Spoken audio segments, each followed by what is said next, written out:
Hey guys, I'm going to keep this pretty quick. I'm going to touch on a couple things. I just got done, we watched Sheffield this weekend. Sheffield kind of works, to me in the last 3 years, it's kind of been like the Daytona 500 of meets. And it's just, it starts off the year for powerlifting and me. So I feel like it started off 2025, right? It's also kind of funny because I had also went to the Kansas State Championships for USAPL, 70 lifters. It was an incredible day. A lot of young lifters, a lot of, some older lifters, college students, college coaches. They coach powerlifting kids that are, getting paid college scholarships to powerlift. It's crazy. People winning Sheffield, making life-changing money and getting paid to do this sport. It's crazy. And it reminds me, it's like how vibrant the tested ecosystem really is. And I'll get into that a little bit further. I think I'm gonna make a separate video of that because that's not what this video is about. But quickly, IPF and USAPL, while they fragmented, they really did create a symbiotic relationship, and they really did. And the IPF really has created this ecosystem for their top end lifters with IPF Worlds and the World Games and the showcase event that is Sheffield. It really does create this pathway and this ecosystem for them to be successful, and it creates loyalty. Whether you love or hate the IPF, whether you love or hate Article 14, they are still creating a product that is keeping their people loyal to them for that reason, right? Because the juice is worth that squeeze, right? So love it or hate it, every person who is competing at Sheffield and every person competing at IPF World, stuff like that, they're staying in the IPF and they love being there because they feel committed to, and they feel committed to the process, and they feel that they can commit to this because there's a means to an end. There really is. There is actual reward to this and prestige to it. Whether or not you love the politics or not. But that's not what this is about. A week prior, there was a backyard pro meet, that was happening. It's supposed to be the meet of the year and all this other stuff. And it was only January and stuff. And massive records were supposed to fall. And all I heard of that meet was that the live stream couldn't get started. Some lifters haven't even got their payouts yet. And from what I understand, some judges were kicked out of chairs because they were too strict. And it was a UPA meet. So you do the math. Anyway, so it was pretty clowny. It was a clown show. And, I come from an era where we just kind of stood on business and we called clowny shit. So I have no problem hurting feelings. But at the same time, that's how we got better. We called shit out. We stood on business, and we called high squats high. We called all-time records bullshit, and we called shit meets, and they got better, and people responded, and better people came out and created better things and better quality. And I've been involved with a lot of different things, really high-end meets. I've been involved with a lot of things. I'm a part of the rules committee for the PLU. Was involved with the WRPF when it switched over. I was in WRPF during the showdown, contributed to USPA locally. I've put myself in the trenches, and I've had opinions and continue to, and people know that. And to say that Untested Powerlifting is headed down a very bad path in 2025, after all the kabuki deadlift bar nonsense, we have hit stable waters when it comes to fractures and feds. We really have. PLU is growing, it's alive, it's trying to push in a good direction. The USPA didn't go anywhere, and it's doing well. And they just entered a new deal with Texas Power Bars, and they're going to be going back to Texas Power Bars and stuff like that. PLU is really kind of pushing to use Texas Power Bars and deadlift bars across the board. No kabuki bars in both of those feds, which I would say those are the two prominent feds in untested powerlifting, right? USPC is also there too, but they're more West Coast, East Coast. So the reality of it is that you have two major feds in Untested Power that provides a lot of representation with a hardline stance on not using Kabuki deadlift bar. Meanwhile, you have this group of pro or high level powerlifters who cannot take the ego hit. The problem is they have sway and influence, and you have bullshit meet directors. And I'm sorry, like, if you're one of these meet directors and you watch this, it's not directed at you. It is kind of, it's directed at your decision. It's not, you have to understand that what you're doing.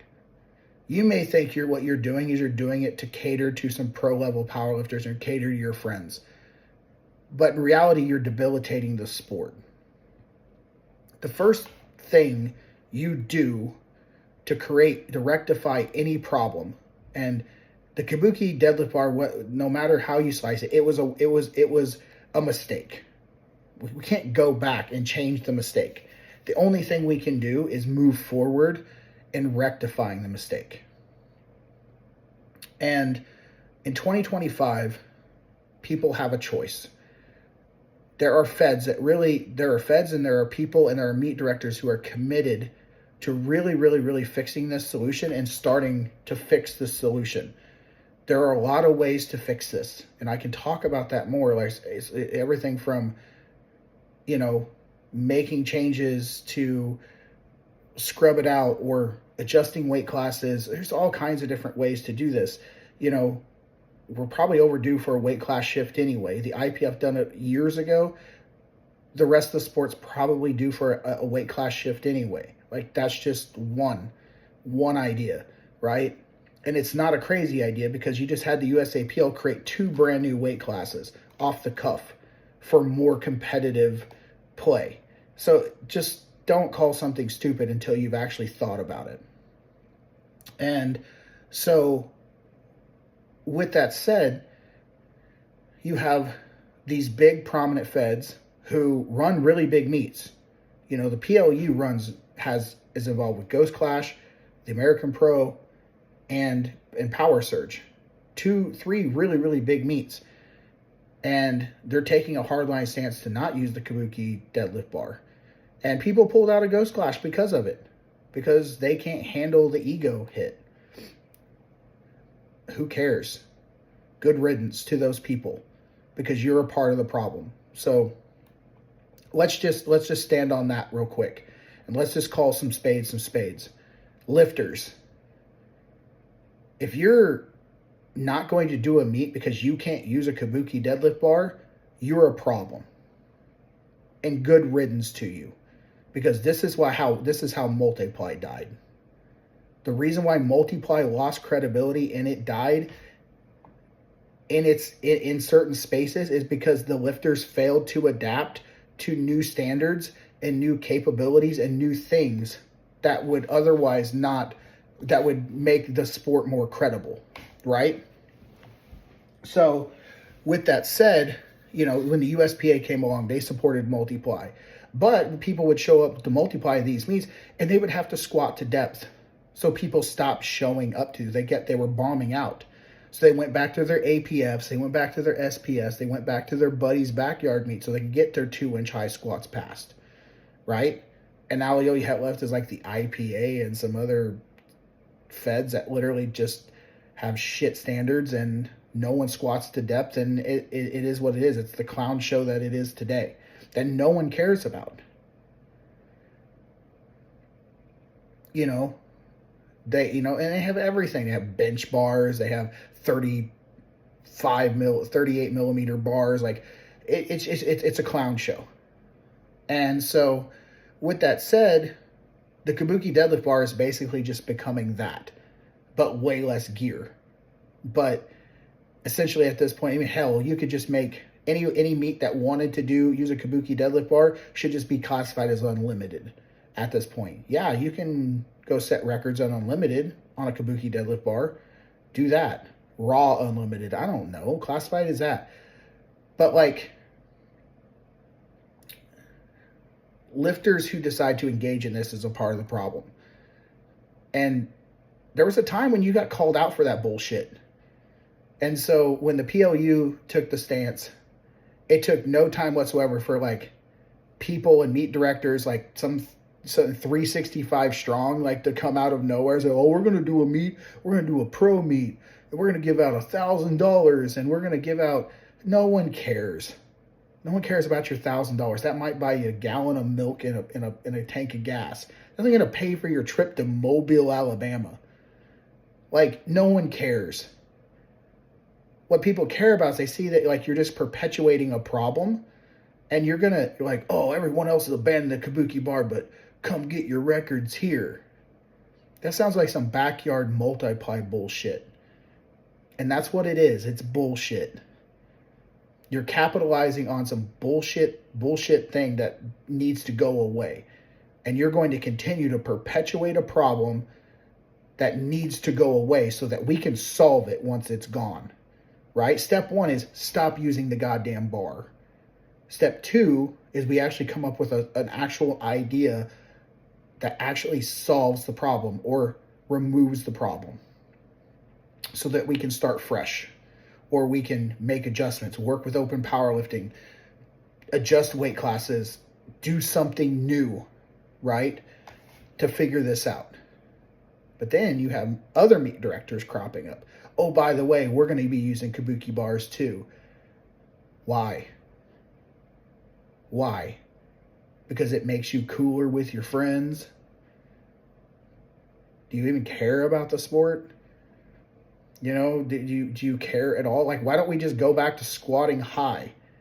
Like, why don't we go back to just putting unqualified judges in the chair? Like, I'll be straight, that's probably what's happening anyway, right? Like, these meets, probably unqualified people sit in the chair, they let their buddies slide. They're backyard meets.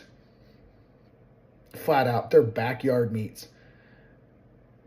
Which basically means like the sport of like untested powerlifting as a whole just continues to get more fragmented, more clowny, more Wild West, and it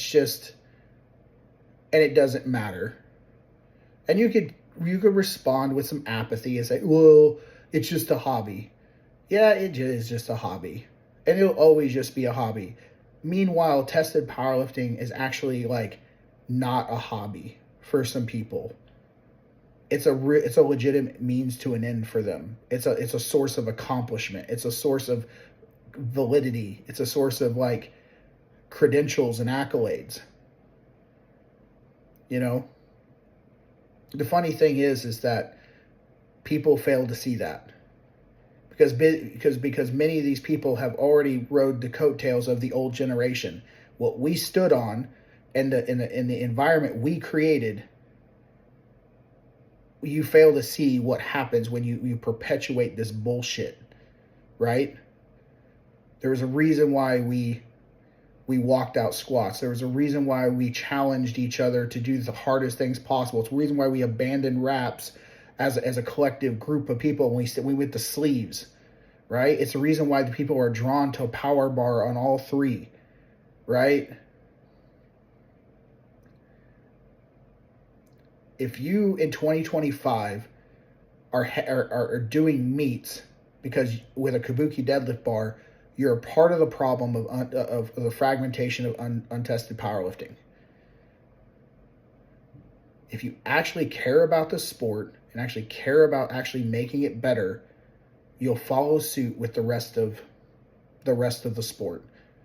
You'll move forward, use Texas bars, Cerberus, whatever, the actual dimensions of the original bars, and then you'll get on board with us, and you'll actually like help solve the problem because it can be solved.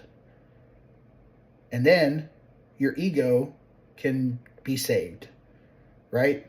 But you can actually do some good rather than just continue to create problems in 2025. That's where I'm going to cut this off here. I know it's probably pretty abrupt. It's pretty sharp. But I'm going to talk more about this. I'm going to talk about other things. I'll talk about solutions. And some thoughts and ideas in coming videos. Thanks for listening, and more to come.